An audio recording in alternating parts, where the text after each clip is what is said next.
रही है, उस आषाढ़ी एकादशी को 1 मिनट तो तू भी झलक ले ले मेरी हरि विठ्ठल की, तो तेरी जिंदगी संवर जाए। कमाने के लिए पूरी जिंदगी पड़ी है, खूब कमाओ। पूरा जीवन पड़ा है, खूब दिल से कमाना, कोई मना नहीं करेगा तुमको, कोई नहीं रोकेगा। और हम भी कहते हैं कथा में, तुम्हारी कैपेसिटी से ज्यादा कमाओ, तुम्हारे से जितना बन जाए उससे दुगना कमाओ, हम मना नहीं करेंगे, पर अपने धन की जांच भी करिए। सत्संग में गए, ये हमारे धन की जांच है। भजन में पहुंच गए, भजन में तुम्हारा मन लग गया, ये हमारे अन्न की जांच है।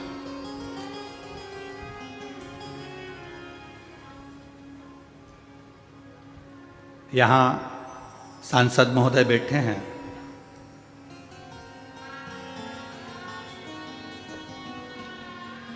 कावरा जी, आपके पास में जो सांसद जी बैठे हुए हैं, इनकी जब शादी पक्की हुई,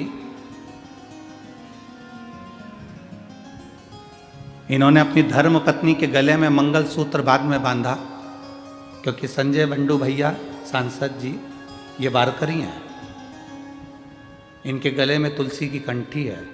इन्होंने मंगलसूत्र बाद में बांधा, पहले गले में तुलसी की माला बांधी, उसके बाद मंगलसूत्र बांधा। पहले तुलसी की माला बांधी, फिर मंगलसूत्र बांधा, कि उनको भी वारकरी संप्रदाय में जोड़ा गया। अपना पहले हरि के बन जाओ, पहले परमात्मा के बन जाओ, बाकी की जिंदगी तो सब चलती ही रहना। हम रहने के बाद भी, पंढरपुर में रहने के बाद भी अगर हम चंद्रभागा का स्नान नहीं कर सके, पंढरपुर में रहने के बाद भी हमारी विट्ठल का दर्शन ना कर सके, और हम गर्व से कहते हैं कि हम पंढरपुर में रहते हैं, तो हरि विट्ठल भी कहेगा बहुत आते हैं, बहुत। पंढरपुर में बहुत आते हैं, हरि विट्ठल भी कहते हैं इतने आते हैं, किसी के लिए मेरा हरि विट्ठल मंदिर को छोड़कर बाहर चले जाता है, और किसी किसी को मंदिर में अपने सिर पर बिठाकर मंदिर के अंदर ले जाता है। बहुत आते हैं, बहुत।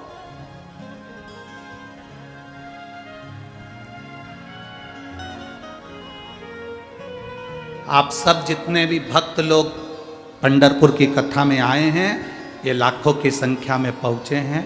अपने अपने घर जाकर नजर उतरवा लेना, तुम्हारे ऊपर बाबा की बड़ी कृपा है जो तुम इस पवित्र भूमि तक पहुंचे हो, इस पवित्र भूमि तक पहुंचे हो। कई ऐसे होंगे उलझ गए, एक बार लोग शिव महापुराण के ट्रैफिक में उलझ जाते हैं। आप में से कई लोग होंगे ट्रैफिक में उलझे कि नहीं उलझे अभी तक? अरे बोलो तो जम के तो बोलो जरा। अब यहां से मतलब मत रखो कि कथा के ट्रैफिक में, मतलब तुम तो मुंबई चले जाओ, पुणे चले जाओ, बड़े शहर में चले जाओ, तुम्हारे नगर में चले जाओ, तुम कहीं जा रहे हो वहां चले जाओ, जब तुम ट्रैफिक में उलझ जाते हो तो तुम्हारा चेहरा कैसा रहता है?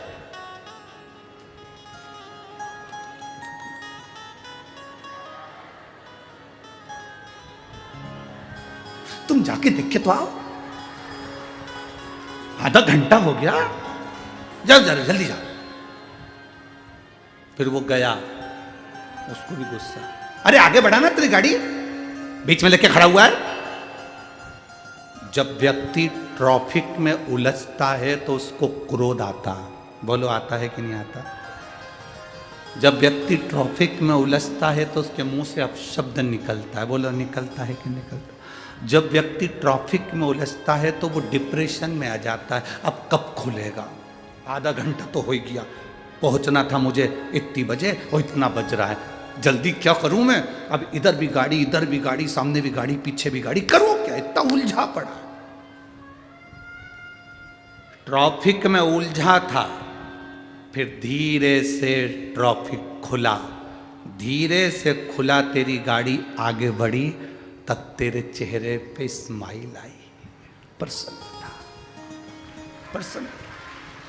और फिर जब धीरे धीरे पूरा रास्ता खुल गया, फिर हवा भी लगी गाड़ी की, और फिर टेप चालू करा, विट्ठल विट्ठल विट्ठल।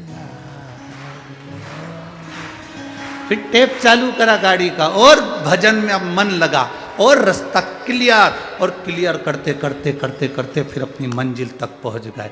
ये केवल ट्रैफिक की कथा नहीं है, ये अपनी कथा है। संसार के ट्रैफिक में अपन सब उलझे हुए हैं, थोड़ा इंतजार करना, ट्रैफिक क्लियर जरूर होगा, उलझने हटेगी जरूर, ये निश्चित है।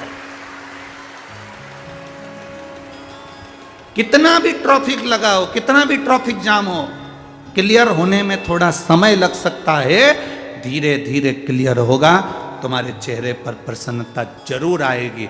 उसी तरह संसार में कितना भी दुख आ जाए, कितनी भी तकलीफें आ जाए, कितना भी कष्ट आ जाए, घबराना मती, ट्रैफिक क्लियर जरूर होगा, निश्चित।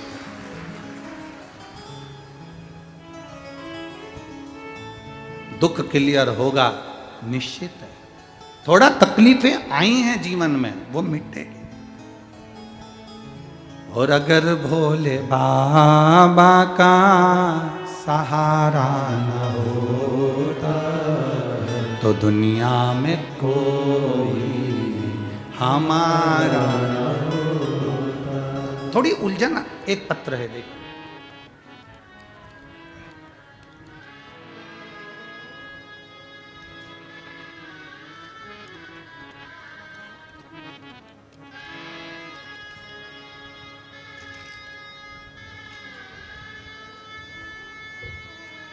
मैं रंजना राजेश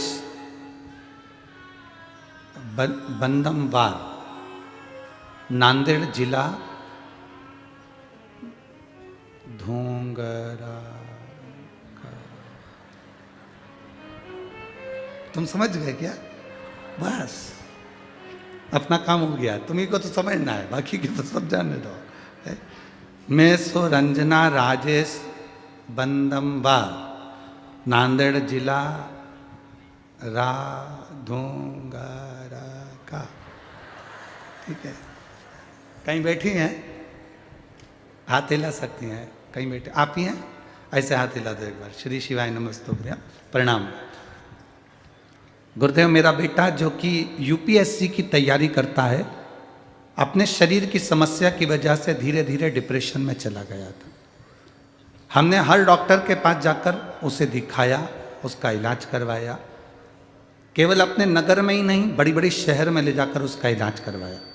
सारे लोग बहुत परेशान हो गए, हताश हो गए, किसी के समझ में नहीं आ रहा था कि अब क्या करें, इतना डिप्रेशन में वो पहुंच गया था।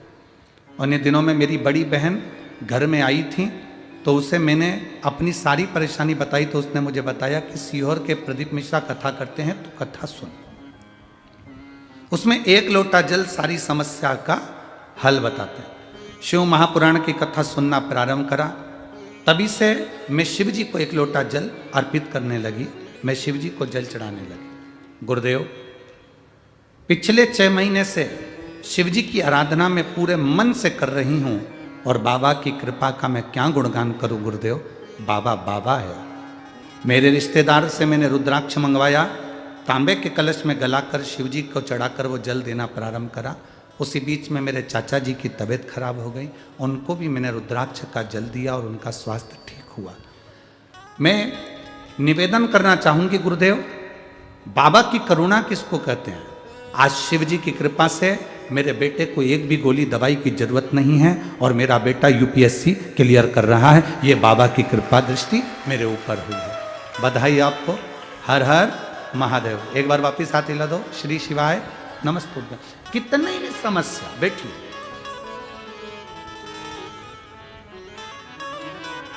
उलझनों में गिरा हुआ व्यक्ति है, डिप्रेशन अर्थात ट्रैफिक का जाम है, ट्रैफिक जाम है तो क्लियर भी होगा। थोड़ी समस्या ज्यादा है तो उसका हल भी होगा। कि अगर भोले बाबा का सहारा न होता तो दुनिया में कोई हमारा न होता। अभिजीत जी पाटिल जी, पंढरपुर के, हाँ बाजी, जब हम यहाँ पहुंचे थे तो इन्होंने कहा था, गुरुजी पंढरपुर में बहुत सारे आयोजन होते हैं, बहुत सारी चीजें होती हैं, पर इतनी सारी व्यवस्थाएं हैं, करने वाला हरि विठ्ठल है। एक बार कथा चालू हो जाए ना तो हमारी आधी चिंता मिट जाए।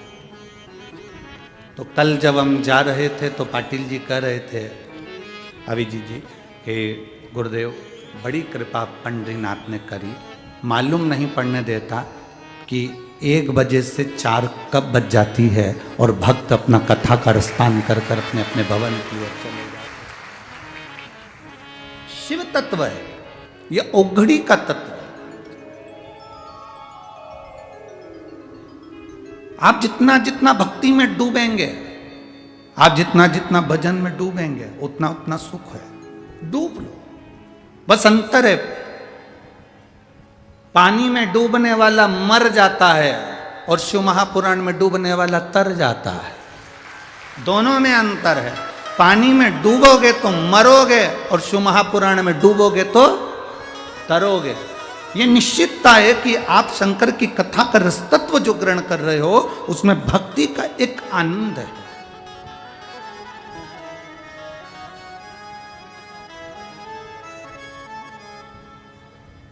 ट्रैफिक कितना भी जाम हो, दुख कितना भी हो, कष्ट कितना भी हो, रोग कितना भी हो, बीमारी कितनी भी हो, तकलीफ कितनी भी हो,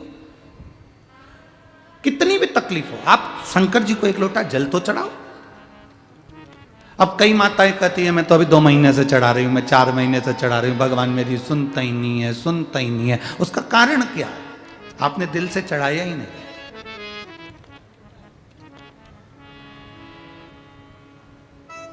दो तरह का भोजन बनता है। ओ मेरी जीजियों, आप भोजन बनाती हो ना तो 2 तरह का भोजन बनता है। एक भोजन सास से लड़ाई हो जाए तब बनाओ, और एक भोजन तुम्हारी शादी की सालगिरह, खूब जोरदार सिर पे और यहां से गजरे लटक रहे,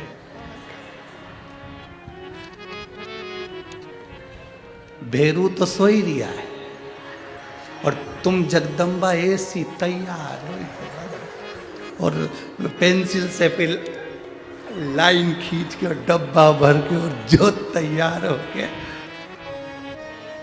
और चाय लेके तुम फिर सर के पास पहुंची, गुड मॉर्निंग, आज अपनी शादी की सालगिरह। पति तकिए से टिका,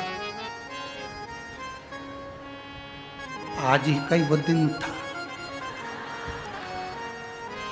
आज ही का दिन था जिस दिन मेरी मती मारी गई थी, आज ही का दिन था। अब वो फिर भी वो प्रसन्न में और भोजन बना रही है। एक सास से लड़ाई हुई तब भोजन बनाया, और लड़ाई में जो भोजन बना उसका स्वाद तुम खाके देख लेना, कहीं मिर्ची तेज, कहीं नमक तेज, कहीं कुछ कहीं कुछ। और जिस दिन उस दिन का भोजन करके देखना, क्या जोरदार भोजन, क्या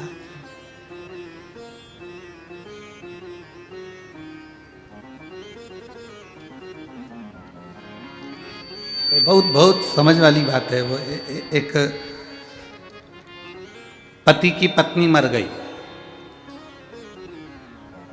आरती सज गई, ले जाने लगे, राम नाम सत्य है।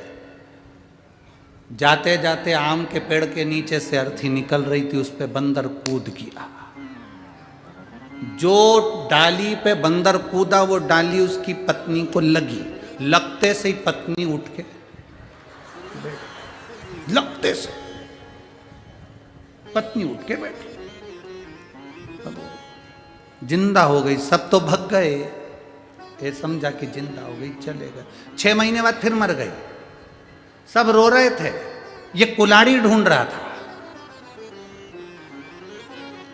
सबने पूछा क्या हो गया? कुल्हाड़ी ढूंढ रहा हूं। क्यों? पत्नी मर चुकी है, रो और उनको लेके चलो, नहीं, पहले आम का पेड़ कटवाओ फिर लेके जाऊंगा, ऐसे जाऊंगा ही नहीं।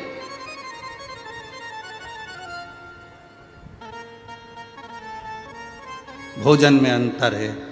जो प्रेम से बनाया जाए वो भोजन कर कर देखोगे तो उसमें एक आनंद की अनुभूति होगी।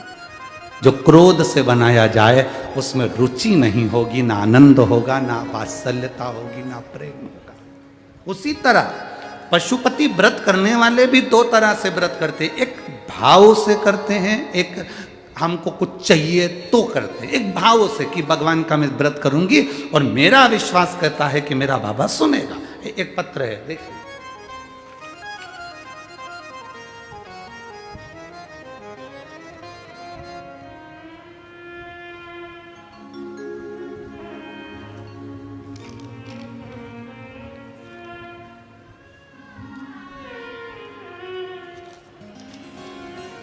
रूपाली नितिन परदेसी, तैली, मुकाम पोस्ट फलटन,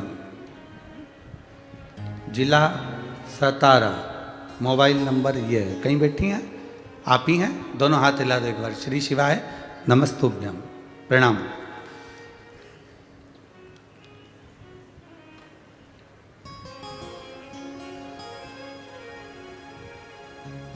आपने बहुत अच्छी एक लाइन लिखी है, आज तक हमने इस लाइन को तो गुनगुनाया नहीं, पर आपने लिखा है तो बहुत अच्छा लिखा है।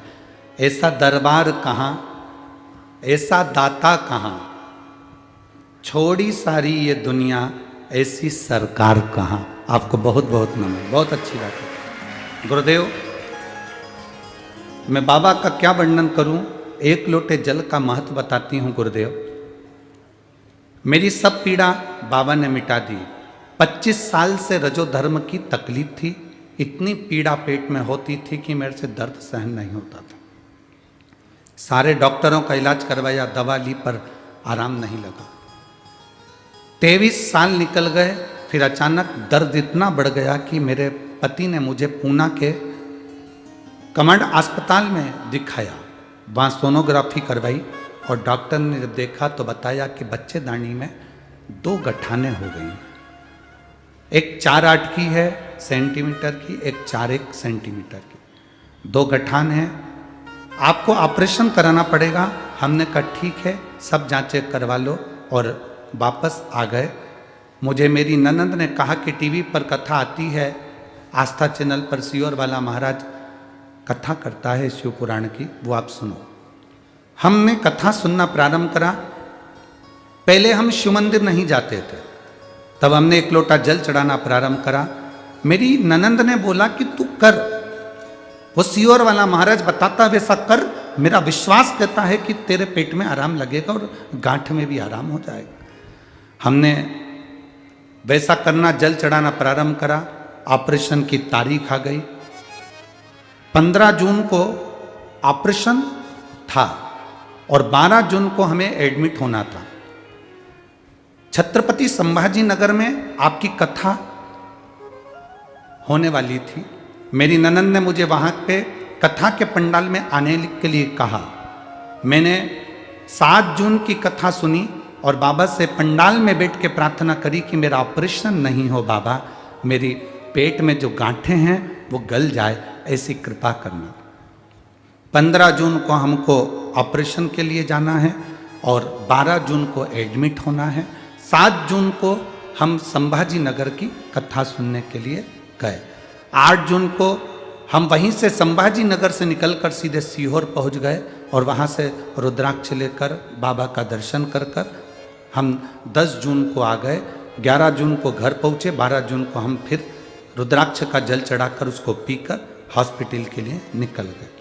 जैसे ही हम हॉस्पिटल में गए, 13 जून के दिन हॉस्पिटल में जब पहुंचे तो हमारी जांचें प्रारंभ हो गई और डॉक्टर ने कहा तुम्हारे पेट में इन्फेक्शन ज़्यादा है, इतना ज़्यादा इन्फेक्शन है इसलिए तुम्हारा ऑपरेशन नहीं होगा।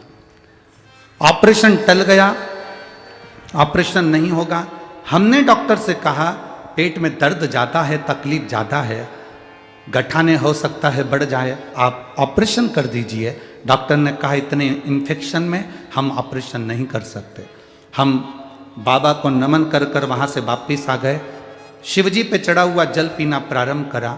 गुरुदेव आप कहते हो पंडाल में बैठकर कथा सुनने का क्या लाभ होता है?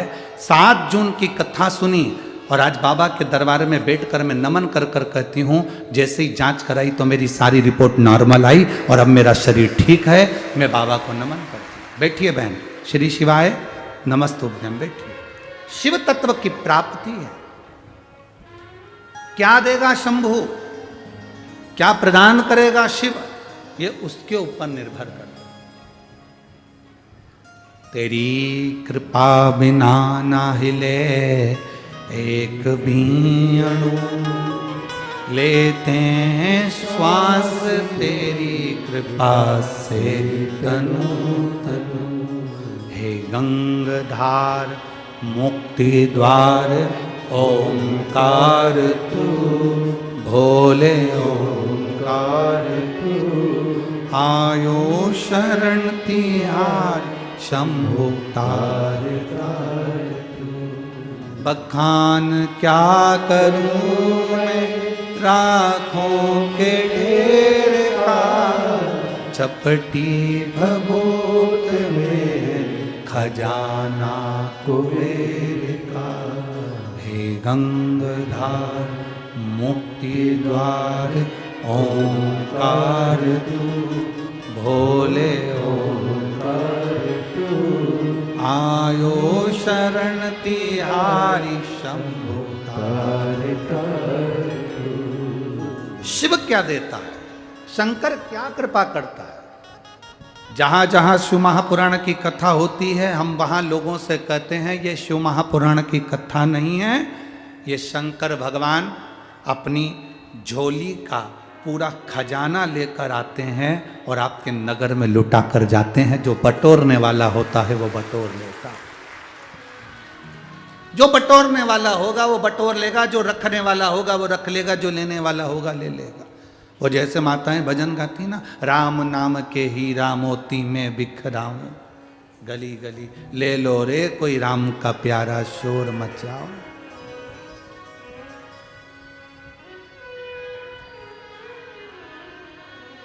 उसने लुटा दिया, उसने दे दिया, अब आपका फर्ज है आप कितना ग्रहण कर रहे हैं।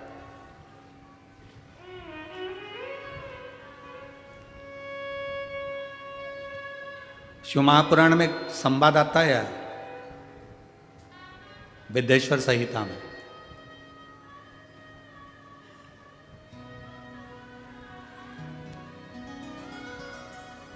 देवऋषि नारद काम पर विजय प्राप्त करने के लिए, काम को जीतने के लिए तप करे। काम पर उन्होंने विजय प्राप्त कर ली। सबसे पहले विजय प्राप्त कर कर वो कामदेव पर विजय प्राप्त कर कर शिव जी के पास गए, क्योंकि शंकर भगवान की समाधि कामदेव ने तोड़ दी थी। वो कामदेव ने समाधि तोड़ी थी, इसलिए सबसे पहले उनके पास गए कि तुम काम को नहीं जीत पाए, मैंने काम को जीती। शिव जी ने हाथ जोड़कर देवऋषि नारद से कहा कि आप काम को इसलिए जीत लिए क्योंकि आप देवऋषि नारद हो। संत, साधु, गुरु, सन्यासी, तपस्वी, साधक, उपासक, ये कुछ भी जीत सकते, मना नहीं है। हम आपको प्रणाम करते हैं कि आपने काम को जीत लिया। शिवजी ने नंदी से कहा कि एक रुद्राक्ष की माला लाओ। रुद्राक्ष की माला शंकर भगवान ने देवऋषि नारद के गले में पहना दी।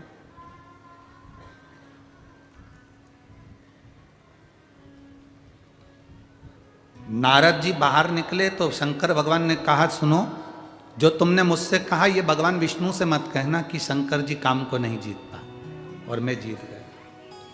ये आप ना कहिएगा, ये आपको बोलना नहीं है, भगवान विष्णु से हो। देवऋषि नारद जाने लगे। शंकर जी ने बैठने का स्थान दिया था तो देवऋषि नारद नहीं बैठे थे। बाहर निकलते से रुद्राक्ष की माला को निकालकर जमीन पर फेंक दिया देवऋषि नारद।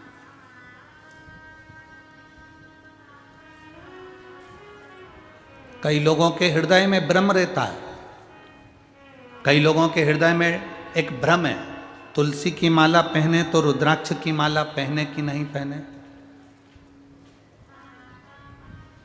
रुद्राक्ष की माला पहनते हैं तो तुलसी की माला पहने कि नहीं पहने।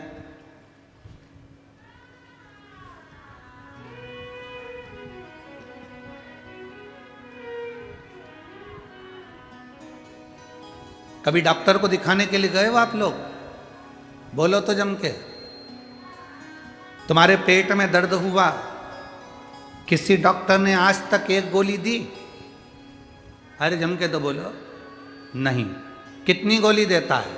एक गोली के साथ दूसरी गोली जरूर देगा। इसका साइड इफेक्ट नहीं हो तो ये वाली गोली साथ में रखो, ये सुबह ले लो, ये दोपहर में ले लो। उसी तरह रुद्राक्ष की माला और तुलसी की माला हमारे गले में है तो दुनिया के साइड इफेक्ट हो ही नहीं सकते, ये निश्चित है। कौन कहता है कि रुद्राक्ष के साथ तुलसी मत पहनो, तुलसी के साथ रुद्राक्ष मत पहनो? कौन सी पुराण में लिखा, कौन से शास्त्र में लिखा, कौन से वेद में लिखा, किस जगह पर लिखा? शिव महापुराण के कौन से अध्याय में लिखा? कौन से स्कंद पुराण में, लिंग पुराण में, नर्मदा पुराण में, कुर्म पुराण में, ब्रह्म विवर्त पुराण में, नरसिंह पुराण में, नारद पुराण में, कौन से पुराण में लिखा कि तुलसी की माला के साथ रुद्राक्ष नहीं होना चाहिए, रुद्राक्ष के साथ तुलसी नहीं होना चाहिए? कहां लिखा है? ये दुनिया के लोगों ने भ्रम पैदा कर दिया, दुनिया के लोगों ने भ्रम पैदा कर दिया। तुलसी के साथ रुद्राक्ष मत पहनना, रुद्राक्ष के साथ तुलसी मत पहनना।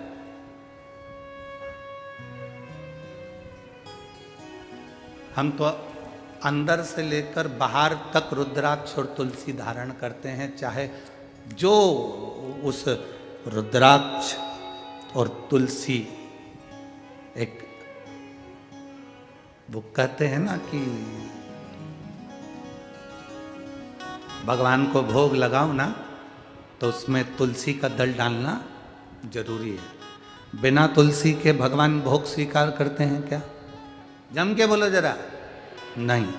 जब बिना तुलसी के भगवान भोग स्वीकार नहीं करते तो तुम्हारे तन पर तुलसी की माला नहीं होगी मरते समय, तो तुम्हें स्वीकार करेगा? करेगा नहीं। और जब तुम्हारे गले में एक रुद्राक्ष पड़ा होगा, जब तुम्हारे गले में एक रुद्राक्ष की माला होगी या रुद्राक्ष पड़ा होगा, तो बैकुंठ तुम जाओगे तो तुम्हें महादेव अपने नंदी पर बिठाकर अपने साथ लेकर बैकुंठ तक जाते हैं। केवल ऐसे ही पैदल चलकर बैकुंठ नहीं चले जाओगे, तुम्हें महादेव नंदी पर बिठाकर, नरसिंह भगत की कथा आती है लेकर गए, नामदेव जी की कथा आती है, औंडा नागनाथ में भगवान शंकर नामदेव जी के लिए प्रकट होकर उनके गले में रुद्राक्ष डालकर गए। पंडरनाथ की कथा आती है, जब देवाधिदेव महादेव मिलने के लिए हरि विठ्ठल से आए तो भगवान शंकर ने देखा, भगवान नारायण ने देखा, हरि विठ्ठल ने देखा, पहला वार करी, पहला जिसने वारी करी वो पहला वार करी थे भगवान शंकर। जब दरवाजे पर आए तो शिव जी प्रसन्न, भगवान नारायण प्रसन्न थे, उन्होंने अपने गले की तुलसी की माला निकालकर स्वयं शंकर भगवान के गले में डाल दी। तुम में भेद, हम में भेद, संसार में भेद हो सकता है पर परमात्मा में कभी भेद नहीं हो सकता। ये तो दुनिया के लोगों ने अपने अपने एक स्त्रोत बना रखे हैं।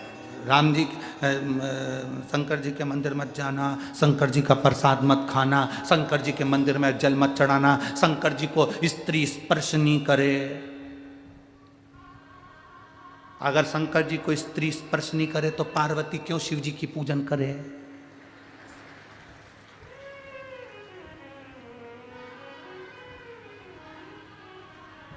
क्यों? अगर स्त्री स्पर्श नहीं करे तो बाबा घृष्णेश्वर की कथा कहती है, 12 ज्योतिर्लिंग में से एक ज्योतिर्लिंग घृष्णेश्वर ज्योतिर्लिंग। सुधर्म नाम के ब्राह्मण की 2 धर्म पत्नियां थी, सुदेहा और घूष्मा। घूष्मा के गर्भ से बच्चा हुआ, उसने सुदेहा को दे दिया अपने पति के कहने पर।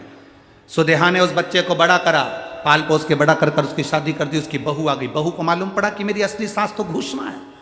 सुदेहा को पूछना बंद कर दिया। सुदेहा को क्रोध आ गया, उसने अपने बेटे के टुकड़े टुकड़े कर दिए, ले जाकर तालाब में पटक दिए। घोषमा का नियम था, शंकर भगवान के शिवलिंग की पूजन करती थी और पूजन कर कर उसका विसर्जन करती थी। अगर स्त्री नारी शंकर के शिवलिंग का स्पर्श नहीं कर सकती तो फिर घोषमा ने कैसे शंकर जी की पूजन कर ली और स्पर्श कर कर पूजन कर कर विसर्जन करके आई। जो विसर्जन करा, शंकर जी से कहा मेरा बेटा बहुत दिन से नहीं देखा बाबा, कृपा करो। 15 दिन 8 दिन 20 दिन पहले मरा हुआ बेटा तैरता हुआ बाहर निकल कर आ गया, वो कृष्णेश्वर महादेव हो गए, वो कृष्णेश्वर महादेव हो गए। जरा विचार करिए, कौन कहता है कि नारी शिव जी का पूजन नहीं कर सकती? माता सीता ने शंकर भगवान का पूजन करा, माँ कौशल्या कैकेयी सुमित्रा शिव जी का पूजन करती हैं, माता यशोदा शंकर का पूजन करती हैं, यशोदा जी की माँ भगवान कृष्ण की नानी पाटला देवी शंकर जी का पूजन करती हैं, राजा जनक स्वयं शंकर जी का पूजन करते हैं सुनैना जी के साथ। शिव आराधना हमारे जीवन का एक आनंद है। उन्होंने रुद्राक्ष की माला को फेंक दिया, देवऋषि नारद ने फेंका, नंदी ने उठा लिया। नंदी उठाकर शिव जी के पास गए, ये माला। शिव जी ने कहा ये माला तो मैंने नारद जी को दी थी, तुम्हारे पास ये माला कैसे आ गई? जमीन पर पड़ी थी, जमीन पर पड़ी। ठीक है,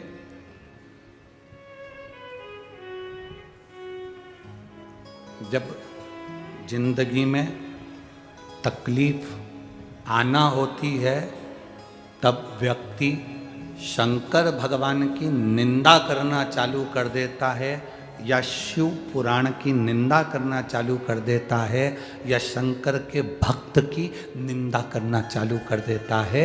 सब समझ लेना, जब मुख से शंकर की निंदा हो रही हो, शिव पुराण की निंदा लोग कर रहे हों, जिसने करी, अब समझ लेना कि उसके जीवन का तकलीफ का समय प्रारंभ हो गया। अब उसकी जिंदगी में अब दुख सामने खड़ा, जीवन में दुख उसके सामने।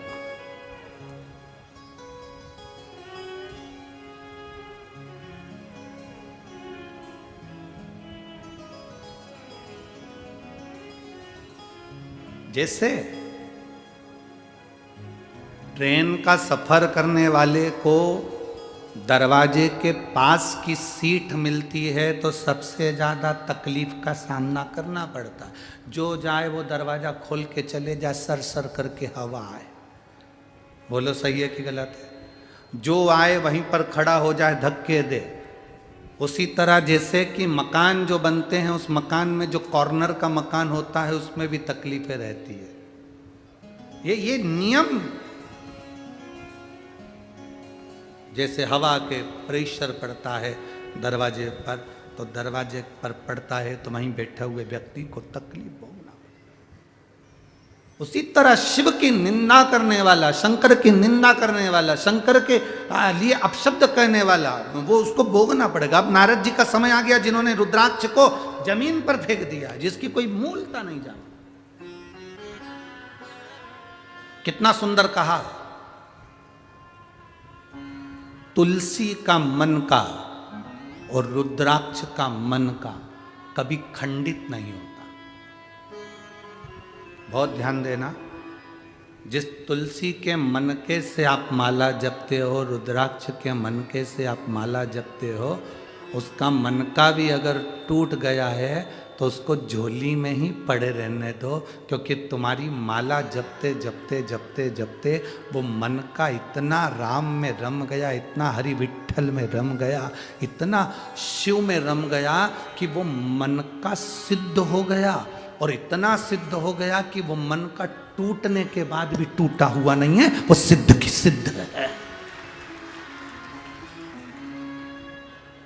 किसी भी देवता की मूर्ति टूट जाती है तो खंडित कहलाती है। राम जी की मूर्ति टूट गई, खंडित कहलाएगी। भगवान कृष्ण की मूर्ति टूट गई, खंडित कहलाएगी। दत्त की मूर्ति टूट गई, खंडित कहलाएगी। जिस देवता की मूर्ति है जरा सी भी टूट गई तो खंडित कहलाती है। पर केवल एक शंकर जी का शिवलिंग ऐसा होता है जो टूट भी जाता है तो खंडित नहीं कहलाता, अखंड कहलाता है।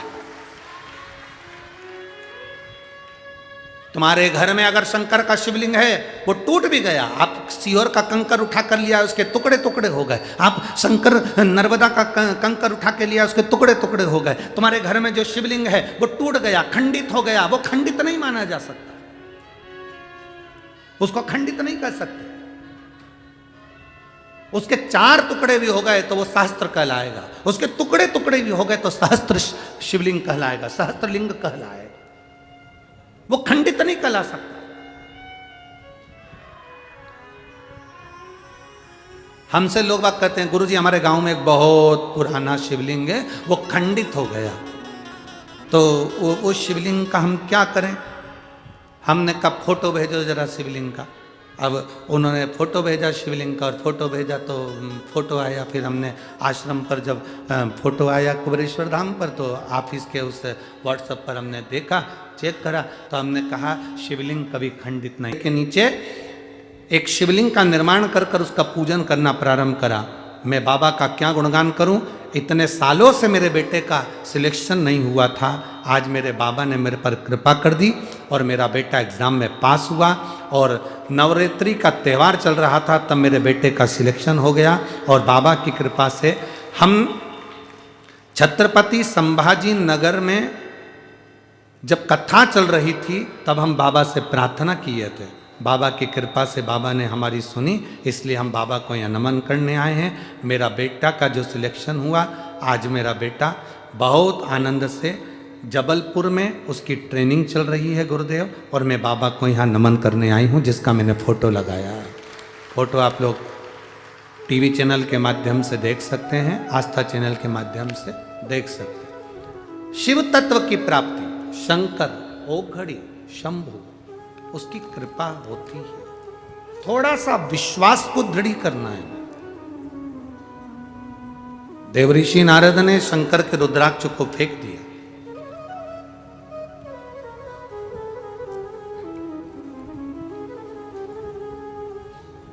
शिव का प्रसाद,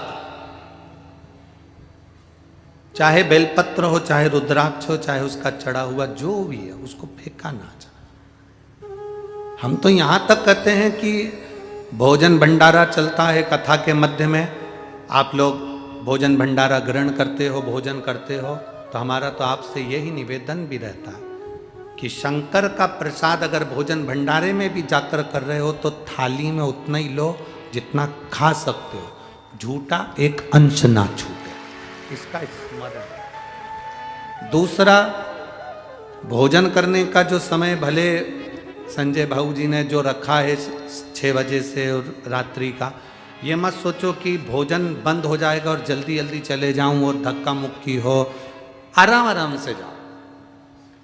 अपने घर में भोजन बनता है तो अपन पहले ससुर जी को खिला देते हैं, बोलो रे जी सही है कि गलत है, फिर सास को दे देते हैं, फिर पति आते हैं, जेठ आता है, जेठानी आती है, उनको दे देते हैं, फिर अपन जिमने बैठ जाते हैं।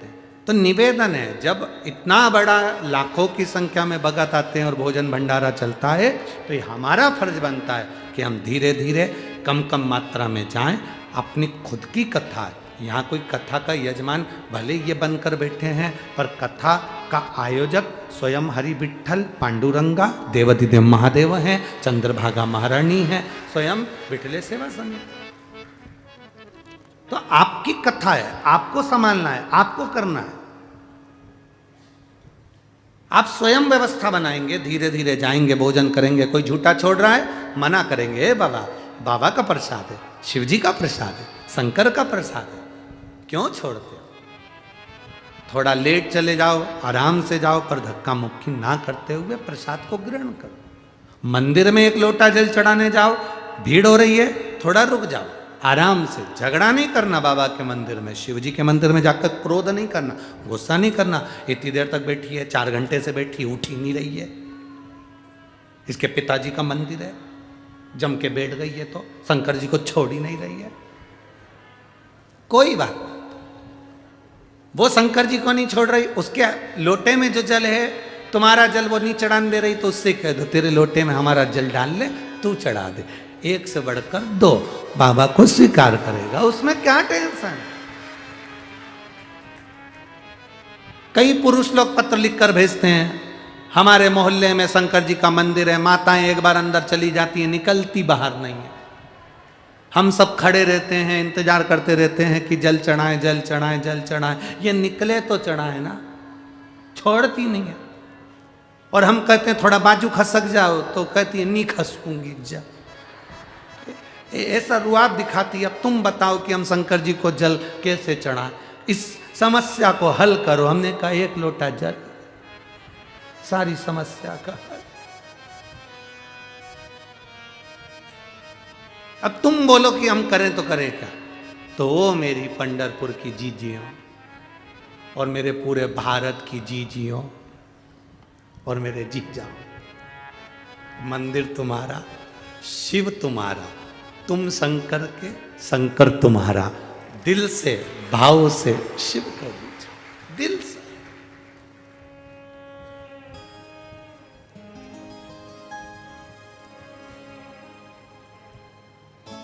कोई कह दे कि शंकर जी ब्राह्मण के हैं कि क्षत्रिय के हैं कि वैश्य के हैं कि शूद्र के हैं।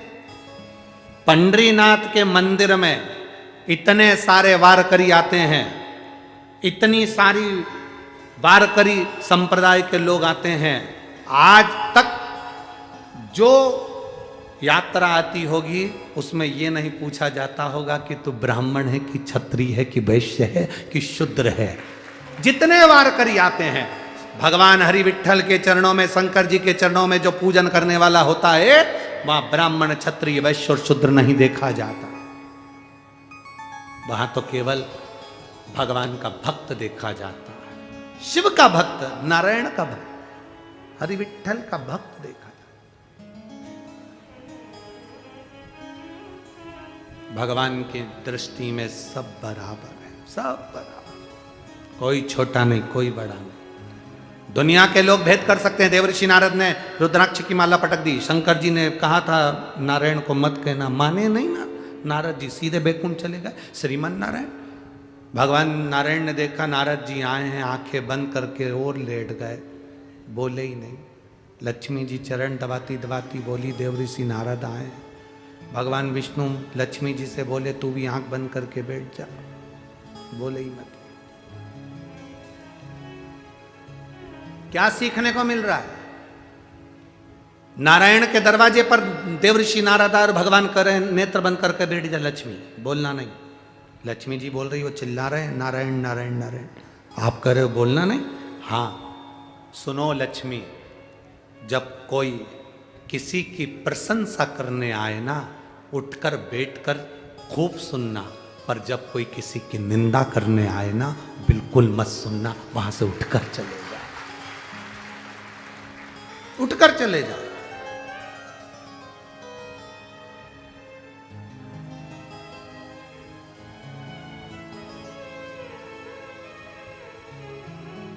औंडा नागनाथ में हुआ क्या था? नामदेव जी को बुरा क्या लगा था उस नागनाथ के मंदिर में? किस चीज का बुरा लगा था नामदेव जी को? नामदेव जी तो कीर्तन कर रहे थे मंदिर के अंदर, बहुत सारे विद्वान ब्राह्मण आ गए, बहुत विद्वान आ गए। नामदेव जी जहां कीर्तन करते थे वहां भीड़ बहुत हो जाती थी। लोग कहते हैं शिव पुराण होती है तो इतनी भीड़ क्यों होती है? इन सबको क्या निमंत्रण दिया जाता है? पीले चावल दिए जाते हैं, पत्रिका भेजी जाती है कि आप कथा में आओ ना। केवल शक्कर का डब्बा खुला छोड़ दो, गुड़ का डब्बा खुला छोड़ दो, चीटी आ ही जाती है। संत नामदेव जी, संत तुकाराम जी, संत ज्ञानेश्वर जी, संत जितने भारत की भूमि के संत हुए, ये सब गुड़ और शक्कर का डब्बा है। जहां जाते थे वहां भीड़ हो जाती थी।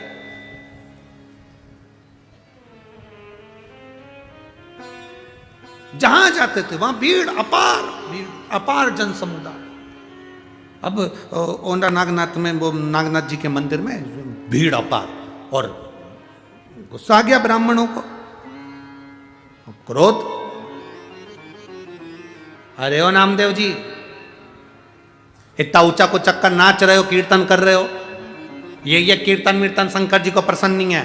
अगर तुम्हें कीर्तन करना है तो पंढरपुर जाओ, चलो उठो यहां से। नामदेव जी, विठ्ठल विठ्ठल विठ्ठला, माझा विठ्ठल पांडुरंगा।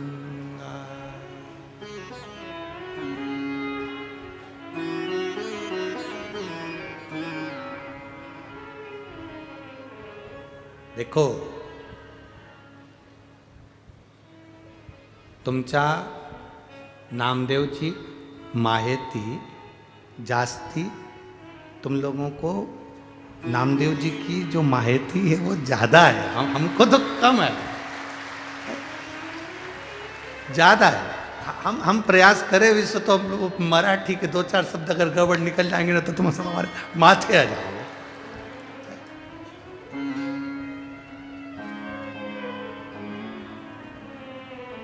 नामदेव जी का चरित्र यहाँ का लोग चांगला बोलता है, हम तो थोड़ा बहुत बोल दे बस तो चल जाए।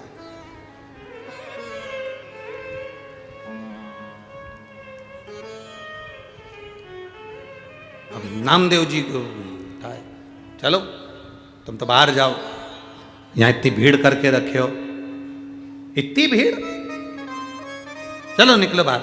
नामदेव सब में भगवान, देहाची तिजोरी भक्ति चाच ठेवा, उघड़दार देवाता, उघड़दार देवा, उघड़दार देवाता, उघड़दार देवा। नामदेव जी कहे सबके भीतर वो परमात्मा, हर एक में वो समाया। अब कहां में जाऊं? नामदेव जी तो भजन में लीन थे, गुस्सा आया, 4 लोगों ने उठाया, मंदिर के पीछे ले जाके छोड़ दिया। अब कर यहां कीर्तन, कौन सुने तेरे को? यहां कीर्तन कर, कौन सुनेगा, हम भी देखें। अब नामदेव जी वो शक्कर का डब्बा, गुड़ का डब्बा, चाहे पीछे रख दो चाहे आगे रख दो, शक्कर के डब्बे पे चीटी तो इनने पीछे रख दिया, सारा कीर्तन करने वाला पीछे पहुंच गया। विठ्ठल विठ्ठल विठ्ठला। अब नामदेव जी महाराज ने सोच लिया कि मैंने तो सुना था काशी में कि कंकर कंकर में शंकर होता, मैंने तो सुना था कंकर कंकर में शंकर होता है, तो मंदिर का दरवाजे से क्या फर्क पड़ता है, चाहे यहां पूजन करूं चाहे वहां पूजन करूं। बैठ गए नामदेव जी, कम्बल बिछाया, और जो नामदेव जी ने कीर्तन करना प्रारंभ करा। कीर्तन करने के बाद नामदेव जी बोले, मेरी भक्ति और तुम्हारी शक्ति, महादेव मेरी भक्ति और तुम्हारी शक्ति का प्रमाण तुम्हें यहीं दिखाना पड़ेगा। इतनी देर में तो नामदेव जी कीर्तन में लीन थे और भगवान शंकर का मंदिर का दरवाजा पलट गया। वाह! और केवल दरवाजा नहीं पलटा, स्वयं शंकर भगवान निकलकर बाहर आ गए, ओंडा नागनाथ निकलकर बाहर, शिव बाहर आ गए, और शंकर भगवान बाहर आकर देव ऋषि नारद जी से, नामदेव जी से कहते हैं, नामदेव, ओ नामदेव, नामदेव, महादेव, आप? मैं तो मंदिर के पीछे था, आप मेरे सामने कैसे आ गए? शंकर भगवान बोले, जो पीछे था वो आगे हो गया, और जो आगे था वो पीछे हो गया। अहंकार व्यक्ति को पीछे कर देता है, समर्पण व्यक्ति को आगे कर देता है। अहंकार व्यक्ति को पीछे करता है, समर्पण व्यक्ति को आगे करता है। नामदेव जी का समर्पण पक्का था, वो शिव की भक्ति में, नारायण की भक्ति में इतने रमे हुए थे।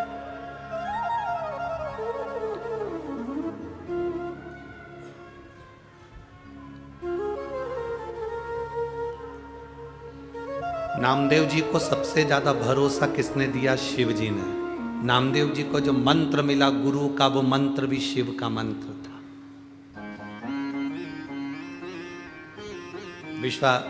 विश्वोबा कैचर जी के यहाँ जब मंत्र लेने गए थे तो वो वहाँ मल्लिकार्जुन में सो रहे थे। जहाँ शंकर भगवान का शिवलिंग था उधर ही उनका चरण था। नामदेव जी को आश्चर्य हो गया। विट्ठलनाथ ने मुझसे कहा कि गुरु मंत्र लो। विश्वोबा जी के पास में जाकर और मालूम पड़े वो तो यहाँ सो रहे शंकर जी की ओर पाँव कर कर। ये कोई अच्छी बात है? उन्होंने गुरु जी से ही कह दिया है तुम यहाँ सो रहे, पाँव तुम्हारा शंकर जी की ओर है। तो गुरु जी बोले एक काम कर, जहाँ शंकर जी नहीं हो वहां मेरा पाँव उठा के धर दे। हर एक में शिव समाया, कंकर कंकर में शंकर, प्रत्येक मनुष्य में भगवान समाया। प्रत्येक मनुष्य। हम भगवान को देखते कब है?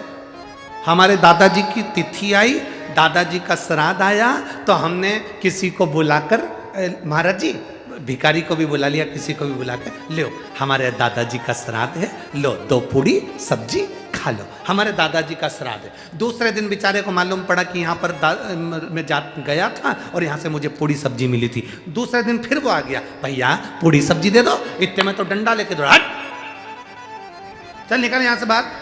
हमें तो कल तो यहाँ पर पूड़ी सब्जी मिली थी, परसों आए थे हम यहाँ पूड़ी सब्जी मिली थी। उसने कहा परसों मेरी दादी जी का श्राद्ध था इसलिए पूड़ी सब्जी मिली थी, कल मेरे दादाजी का श्राद्ध था इसलिए पूड़ी सब्जी मिली थी। क्या ये तेरे पिताजी रखे गए जो रोज रोज मिलेगा? भाग यहाँ से। अब विचार करिए, हम एक दिन तो भिखारी में भी